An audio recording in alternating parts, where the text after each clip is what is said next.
Hello students, today we are going to study chapter number 2 of our class 10th science NCERT textbook, that is acid, bases and salts. So in today's session we are going to study the chemical properties of acids and bases. First, acid. So let's study the basic properties of acids. As we all know that acids are sour in taste. They turn blue litmus to red and they give H plus ions, that is hydrogen ions in aqueous solution, and acid corrodes metal. If acid reacts with any metal, that metal gets corroded. Now, here are the examples of acids. As we know that basically acids are of two types, strong acids and weak acids. This you might have learned in your lower classes also. Strong acids are hydrochloric acid and sulfuric acid. These two acids are the strong acid, that is HCl and H2SO4. Then weak acids are acetic acid, oxalic acid and citric acids. These are the three weak acids. Now, acids can be concentrated and diluted. Concentrated acids means in which the amount of acid is more and water concentration is less. They are called as concentrated acid. And diluted acids are the acids in which the amount of acid is less and amount of water is more. So if you can say that we cannot come across concentrated acids in our everyday life because it is dangerous, it is harmful for our life, as it contains more amount of acid and less amount of water. Then bases are, so here an example of lemon is given. As we know that lemon contains citric acid, right? So here is the litmus paper. This litmus paper, when comes in contact with lemon, that is when it is reacted with an acid, it turns the litmus paper red. So we can understand by this that it is an acid. Then bases. Bases are bitter in taste. They turn red litmus to blue. The simple way of remembering this is base, that is B, and for blue it is also B. That is bases are always blue. If the substance is a base, it will turn the litmus into blue. So base blue and the remaining will be, if it turns into red, then it is an acid. So bases turn red litmus into blue. They give OH ions in aqueous solution. They are soapy in touch. If we touch them, they are soapy. Now examples of bases are, strong base are NaOH, that is sodium hydroxide, KOH, that is potassium hydroxide, and CaOH twice, that is calcium hydroxide. Weak bases are NH4OH, ammonium hydroxide. This is one of the weak base. Now, the alkali, all these are the bases which are soluble in water. As we can see that the bases which are soluble in water, we call them as alkali. We don't call them as base, we generally call them as alkali. Means if the word comes alkali across the chapter, you should understand that it is a base which is soluble in water. So here if we see that soap is given, and if we put litmus paper into that soap, or if we react the soap with the litmus paper, it will turn into blue. Means the soap contains NaOH, that is sodium hydroxide. Means this is reacting, this base is soluble in water. As we know that soap is soluble in water, so that's why we use every day for bathing. So that's why it is an alkali. As we saw here also in the case of lemon contains citric acid. Now, indicators. Indicators are the substances which changes their color or smell in different types of substances. Now, as if suppose you are asked that how will you recognize whether the substance is a base or an acid? So you will say that we can taste it and we can identify if it is sour in taste it is an acid, and if it is bitter in taste it is a base. But no, in chemistry the chemicals and the substances are not tasted. It is not allowed. We can say it is not good for our health. We can say it is harmful for the health. So that's why we make use of indicators. Indicators are the substances, if we put that in any of the substance, whether it is an acid or a base, it will change their color, it will change their smell, and in different types of substances. As if suppose if we take any indicator and we react it or we put it in any of the substances, as if suppose if we put it in a base, so it will change the color of the base, it will change the smell of the base. On the basis of that we will identify that this substance given is a base. So with the help of indicator we can identify whether the substance is an acid or a base. Now let's study the types of indicators. There are almost 3 types of indicators. First is natural indicators. Natural indicators are those indicators which are found in nature. So as we know, the name suggests that natural means they are found in nature, in plants. We call them as natural indicators. So first natural indicator is litmus. Litmus, what does litmus do? When litmus is reacted with acid, it will turn the litmus into red. And if the litmus is turned into base, it will turn it into blue. So as we know, as I told you, that base and blue means it is for base always turns the litmus into blue, B and B, and the other will be for acids, it will be red. Then turmeric. What does turmeric do? When turmeric is reacted with an acid, the turmeric remains yellow. We know that turmeric is haldi. Haldi is yellow in color. So if that turmeric is reacted with an acid, its color will not change. It will remain as it is, means yellow. And if it is reacted with base, its color will turn into red. So when turmeric is reacted with acid, it will remain as it is. There will be no color change. Might be there will be change in the smell, but from color change only we can identify that if its color does not change, means it is an acid. And if the turmeric is reacted with any substances which turns red in color, that means it is a base. And similar thing is for litmus. Now second is synthetic indicators. Synthetic indicators, as the name suggests, synthetic means man-made, that is artificial indicators. We can't say artificial indicators. In chemistry we give them the name chemical. They are the chemical substances, means they are made in chemistry labs by humans. So these are the synthetic indicators. First is methyl orange. Now methyl orange is as usual orange in color.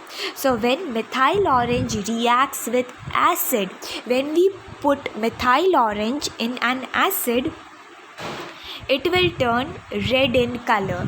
As we can see here, it turns red in color. Then if methyl orange is put in base, it will turn yellow in color. So as we can see, if methyl orange reacts with acid, if we put methyl orange in any of this substance and that substance turns red in color, that means it is an acid.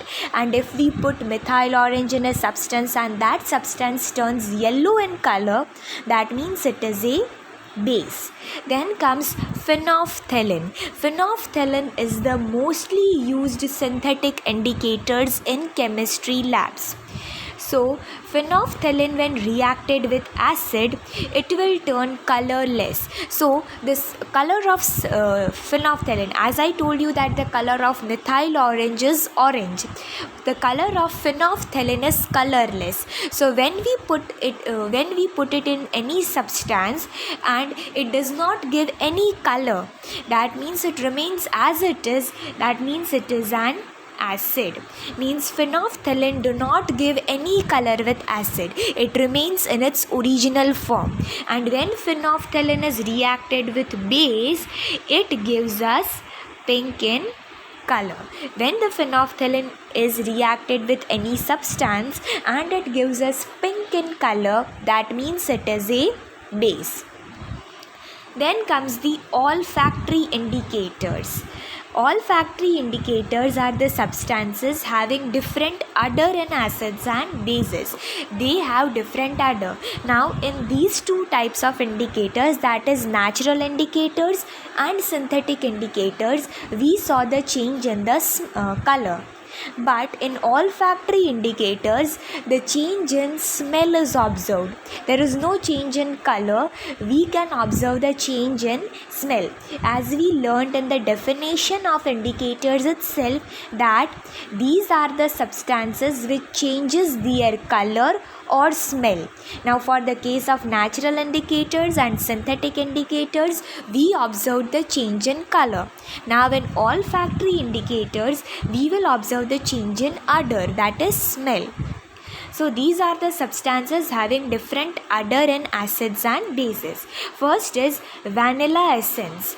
Vanilla essence, as we know that it is mostly used in ice cream factories.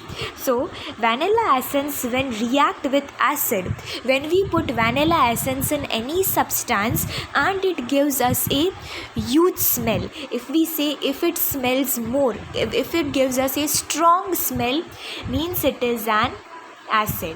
If the smell of the vanilla essence increases, that means that substance is an acid. And if vanilla essence is reacted with any substance which do not give, and then it do not gives us any smell at all, or there is no change in the smell, that means it is base, means no change in the smell. Another is clove oil. Clove oil is lonka tel. Clove oil, when reacted with acid, or clove oil when reacted with any substance and it gives us a strong smell, that means it is an acid. Means in this clove oil, the smell of the substance increases, if that means the substance is an acid.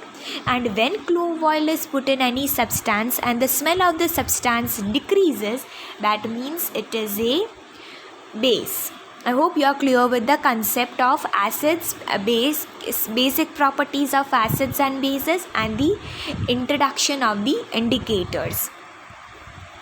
Now we will learn about chemical properties of acids and bases. So in the first slide itself, we learned about the basic properties of acids, then we learned about basic properties of bases, then we learned about indicators, types of indicators. Now we are going to study the chemical properties of acids and bases. So a reaction of metals. First, reaction of metals with acid and base. So when a metal react with acid, it gives us salt and hydrogen. Whenever a metal react with an acid, it produces salt and hydrogen. So as we can see, acid, which is hydrochloric acid, used, 2HCl plus metal, zinc metal is used, which gives us ZnCl2, zinc chloride, which is a salt, plus hydrogen.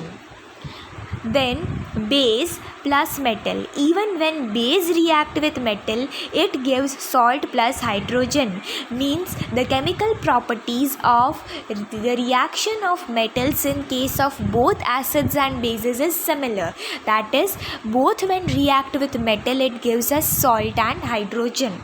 So here base which is used as 2NaOH, that is sodium hydroxide, reacts with metal. We have used zinc itself. It gives us Na2ZNO2, sodium zincate plus hydrogen. Now see the testing of hydrogen gas. How can we test that hydrogen is released? Here we can see that salt is prepared, that it gives us ZnCl2. When we react both of them, sodium chloride is produced. The chemical sodium chloride is produced, but hydrogen gas is released along with that. So how can we observe that hydrogen gas is, whether the hydrogen gas is released or not? So this we can do by doing an experiment. What will we do? Here we will take about 5 ml of dilute sulfuric acid in a test tube.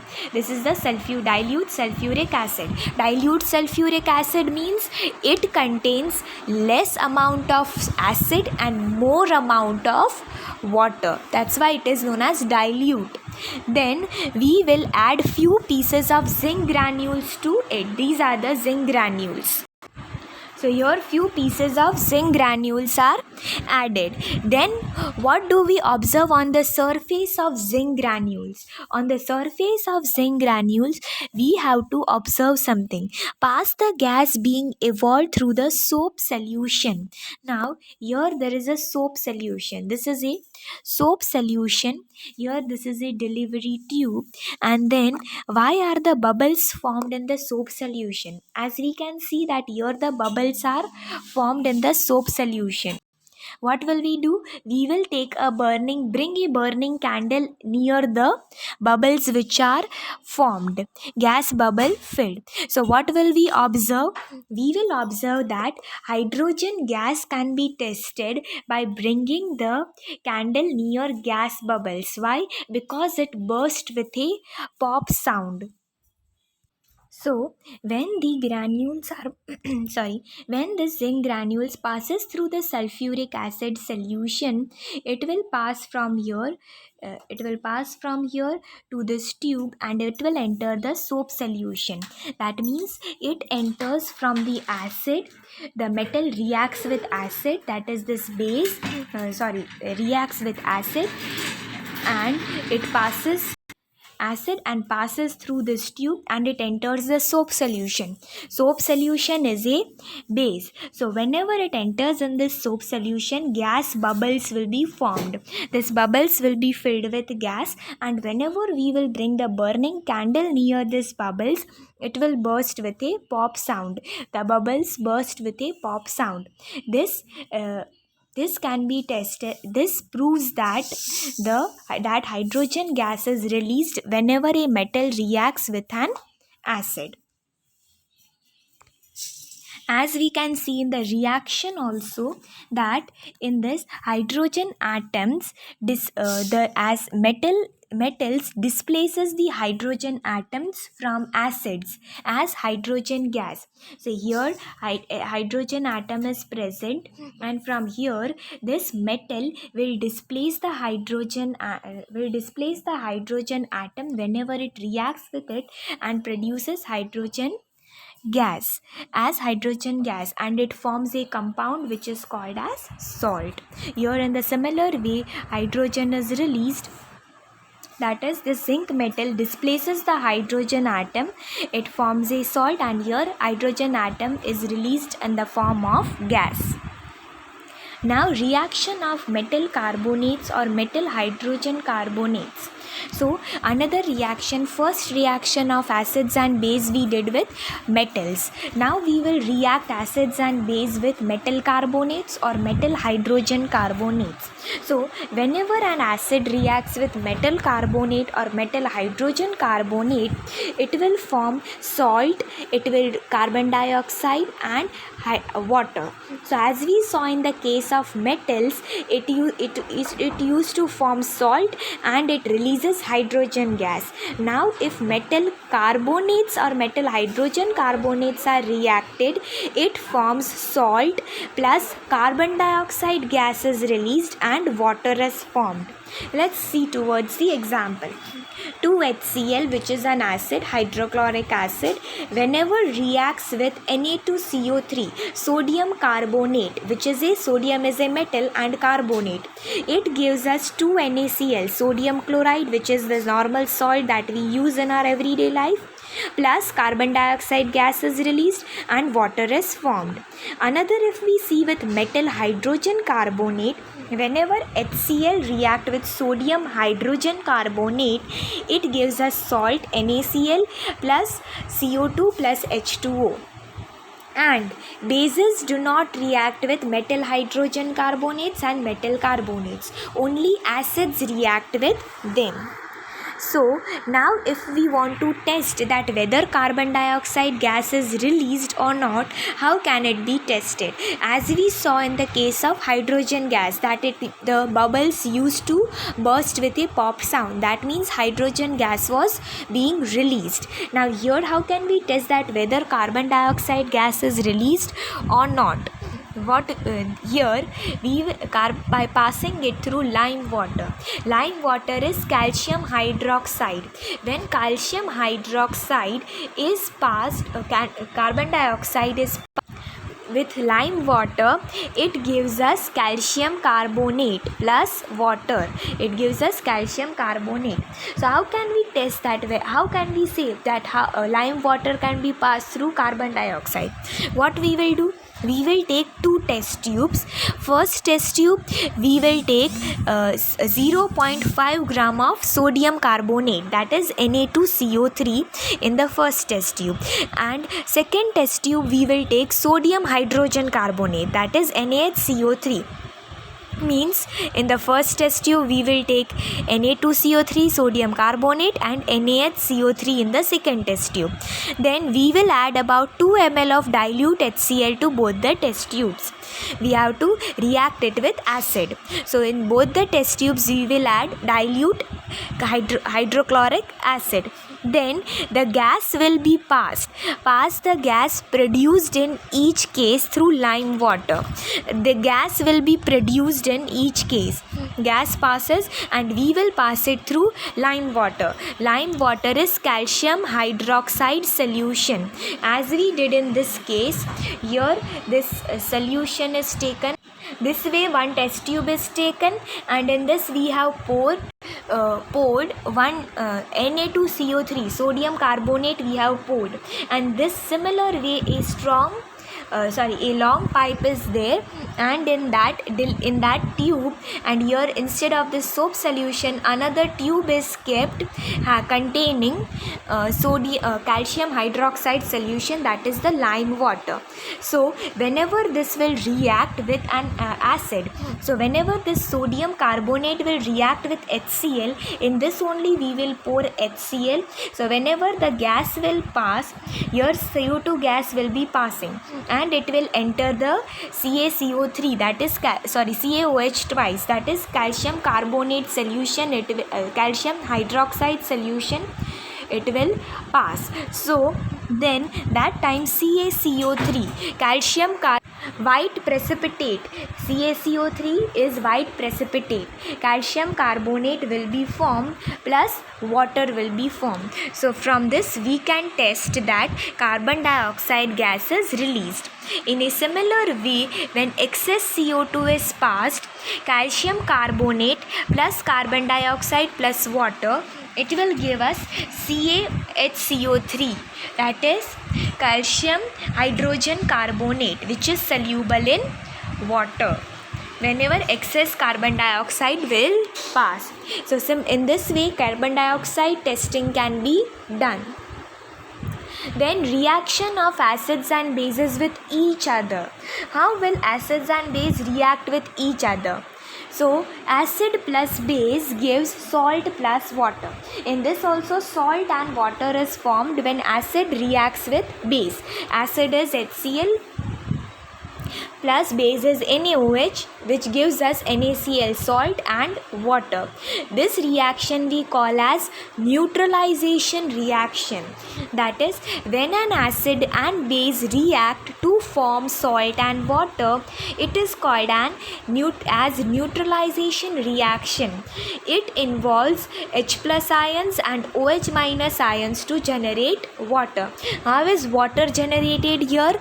H plus, with the combination of H plus ions and OH minus ions. As we can see here that H plus ions and OH minus ions react to form H2O, and here Na and Cl gives us salt. Now, reaction of acids and bases with metallic oxides. So as we can see that acids react with metallic oxide. Metallic oxide is base. That is, we can say base. Now see, metallic oxides are generally basic in nature, so that's why they can't be reacted with base, because base can't react with base, and non-metallic oxides are acidic in nature, so that's why they don't react with acid. So we will react the metallic oxide with acids, which are the base. So acid plus metallic oxide gives us salt plus water. Which are the metallic oxides? Calcium oxide, magnesium oxide, it could be anything. So here we will take calcium oxide. So acid, that is hydrochloric acid, plus calcium oxide gives us salt, that is calcium chloride, CaCl2, plus water. Then when non-metallic oxide reacts with bases, these are base plus non-metallic oxides, which gives us salt plus water. It will also give us salt plus water. So calcium hydroxide, which is a base, it reacts with non-metallic oxide, that is carbon dioxide, which is a base. It gives us CaCO3, calcium carbonate, plus water. Now, what do all acids and bases have in common? What do both of them have common? That is, all acids have H plus ions, that is hydrogen ions, and all bases have OH minus ions, that we know. Here we can see that HCl, hydrochloric acid, then H2SO4. Then if we say CH3COOH, acetic acid.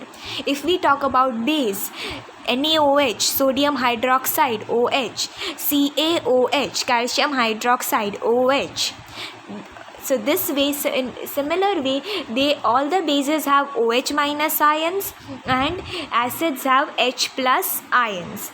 Now these H plus ions are responsible for their acidic properties. So if we can see in the reaction or in the name, chemical name, that chemical symbol, that it is H, means it is an acid.